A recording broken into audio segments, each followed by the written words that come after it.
اعوذ باللہ من الشیطان الرجیم، بسم اللہ الرحمن الرحیم۔ حضرت علی علیہ السلام اپنی اولاد کو اپنی نصیحت کر ہی رہے تھے کہ آپ کی پیشانی پر پسینہ آ گیا۔ آپ نے اپنے ہاتھ سے پسینہ صاف کیا۔ آپ کی صاحبزادی جناب زینب کبریٰ نے عرض کی، بابا جان آپ اپنی پیشانی کیوں پوچھ رہے ہیں؟ آپ نے فرمایا، میں نے تمہارے نانا جان رسول خدا صلی اللہ علیہ وآلہ وسلم کو یہ فرماتے سنا، جب مومن پر موت آتی ہے اور وفات کی گھڑی قریب آتی ہے تو اس کی پیشانی پر پسینہ آتا ہے جو کہ تر و تازہ موتیوں کی طرح سے ہوتا ہے اور مومن کی آہوازاری ختم ہو جاتی ہے۔ اس وقت جناب زینب اٹھی اور اپنے آپ کو والد کے سینے پر گرا دیا اور عرض کیا، بابا جان کربلا کے متعلق ایمن کی بیان کردہ حدیث مجھ سے بیان فرمائیے۔ آپ نے فرمایا، پیاری بیٹی حدیث وہی ہے جو آپ سے ایمن نے بیان کی ہے۔ میں گویا یہ منظر دیکھ رہا ہوں کہ آپ اور آپ کے خاندان کے افراد اسی شہر میں قیدی بنے ہوئے ہیں اور آپ سخت خوف زدہ ہیں۔ میری جان اس وقت صبر کرنا، بس صبر کرنا۔ پھر امام حسین علیہ السلام کی طرف آپ متوجہ ہوئے اور فرمایا، اے ابو عبداللہ، میں گویا یہ منظر دیکھ رہا ہوں کہ میرے بعد تمہارے خلاف ادھر ادھر سے فتنے اٹھے ہوئے ہیں۔ تم صبر کرنا یہاں تک کہ خدا فیصلہ کرے، وہ بہترین فیصلہ کرنے والا ہے۔ اے ابو عبداللہ، آپ اس امت کے شہید ہیں، آپ کے لیے لازم ہے کہ خدا کا تقوی اختیار کریں اور اس کی آزمائش پر صبر کریں۔ پھر آپ مدہوش ہو گئے اور جب پھر آپ کو افاقہ آیا تو فرمایا، یہ رسول خدا ہے، یہ میرا چچا حمزہ ہے، یہ میرا بھائی حمزہ ہے، اور یہ میرا بھائی جعفر، اور یہ رسول اللہ کے احباب اور اصحاب ہیں۔ وہ سب مجھ سے کہہ رہے ہیں کہ ہمارے پاس جلدی آؤ، ہم سب تمہارے مشتاق ہیں۔ پھر آپ نے اپنے خاندان کے تمام افراد پر نگاہ ڈالی اور فرمایا، میں تم سب کو خدا کے سپرد کرتا ہوں۔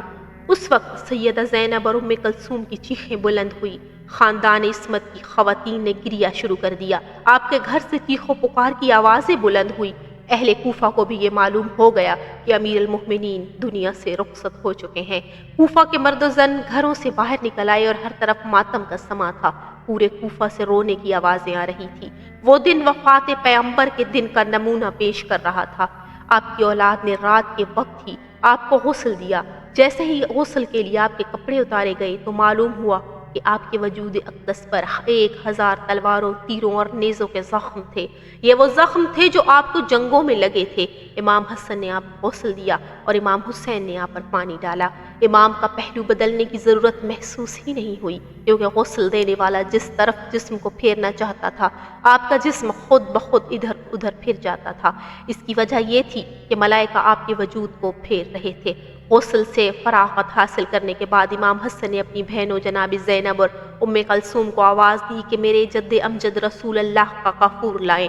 جب جناب سیدہ زینب تیزی سے کافور لائی، جب اسے کھولا گیا تو پورے گھر اور پورے کوفہ میں اس کی خوشبو پھیل گئی۔ حنوط کے بعد آپ کو 5 کپڑوں کا کفن دیا گیا۔ آپ کے جسم اطہر کو چارپائی پر لٹایا گیا اور حسنین کریمین نے چارپائی کے پچھلے حصے کو اٹھایا۔ اگلا حصہ خود بخود اٹھ گیا، جبکہ اٹھانے والا دکھائی نہیں دیتا تھا۔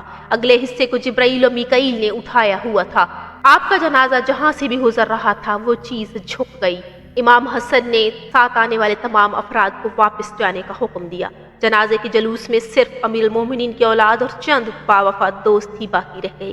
رات کی تاریکی میں جنازے کو کوفہ سے دور لے جا کر نجف لایا گیا۔ جب جنازہ نجف پہنچا تو چارپائی کا اگلا حصہ وہاں رک گیا۔ حسنین کریمین نے چارپائی کا پچھلا حصہ رکھ دیا۔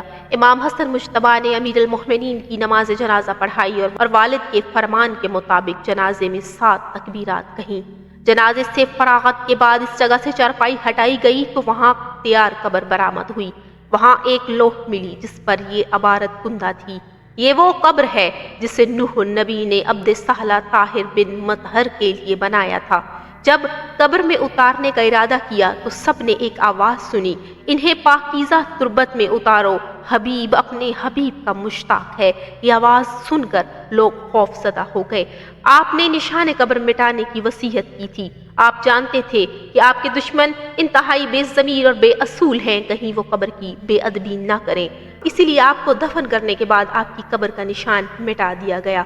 حجاج بن یوسف نے نجف میں ہزاروں قبریں کھدوائی تھی، لیکن کسی بھی قبر سے امیر المومنین کا جسد مبارک برآمد نہیں ہوا تھا۔ ہارون رشید کے طور تک آپ کی قبر عوام سے چھپی رہی۔ ایک دن ہارون رشید شکار کے لیے کوفہ سے نکلا اور نجف کی طرف روانہ ہوا۔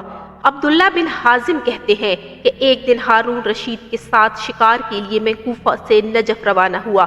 ہمیں کچھ ہرن دکھائی دیے، ہم نے ان پر کتے اور باز چھوڑے۔ وہ کچھ دیر تک ہرنوں کا تعاقب کرتے رہے، پھر ہرن ایک ٹیلے پر جا کر بیٹھ گئے۔ ہرن جیسے ہی وہاں بیٹھے تو کتے دور رک گئے اور باز بھی دور جا کر پرواز کرنے لگے۔ کچھ دیر بعد ہرن ٹیلے سے اترے تو کتے پھر ان کے تعاقب میں دوڑنے لگے۔ ہرن پھر دوبارہ اسی ٹیلے پر آ کر بیٹھ گئے، کتے ٹیلے سے کچھ فاصلے پر رک گئے۔ 3 مرتبہ یہ اتفاق ہوا، ہر بار کتے اور باز اس ٹیلے سے دور ہو جاتے تھے۔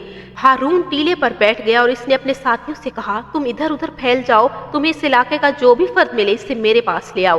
ہارون کے ساتھی کچھ دیر بعد بنی اسد کے ایک بزرگ کو خلیفہ کے پاس لائے۔ ہارون نے کہا، یہ ٹیلہ کیسا ہے؟ بزرگ نے کہا، اگر تم مجھے امان دے دو گے تو میں بتا دوں گا۔ ہارون نے کہا، میں خدا کو ضامن بنا کر کہتا ہوں کہ تجھے کوئی اذیت نہیں دوں گا۔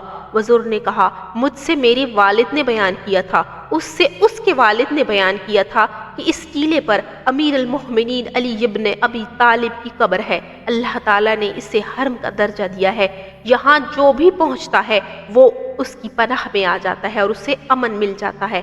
ہارون ٹیلے سے اترا اور پانی طلب کر کے وضو کیا اور ٹیلے کے پاس نماز پڑھی اور ٹیلے پر اپنے رخسار لگائے اور رونے لگا۔ پھر اس نے حکم دیا کہ اس پر خطبہ تعمیر کیا جائے۔